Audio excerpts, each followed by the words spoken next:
За прв пат во источниот дел од земјава, еден универзитет ќе добие и така наречен Центар за трансфер на технологии. За што се работи?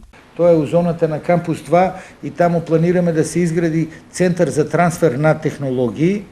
Тој Центар за трансфер на технологии треба да обезбеди услови да студентите со директно еден вид maker space ги вика, да направиме услови да имаат основни принтери, 3D принтери, скенери, одредена друга опрема со која може да тестираат некои прототипови и слично и да им обезбедиме услови да ги комерцијализираат нивните идеи, да направат од тоа заедно со фирми надворешни или слично, да направат комерцијални производи кои што ќе им овозможат утре и основање на сопствени фирми или пак побрзо интегрирање во постојната индустрија. За сега просторот кај некогашната зграда на нервното оделение е во мирување, бидејќи средствата се ограничени за изградба на студентски центар, посочи Мираковски.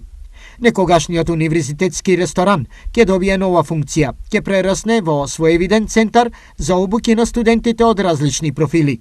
Центарот ќе биде отворен за научни тренинзи и обуки и за други научно-образовни институции.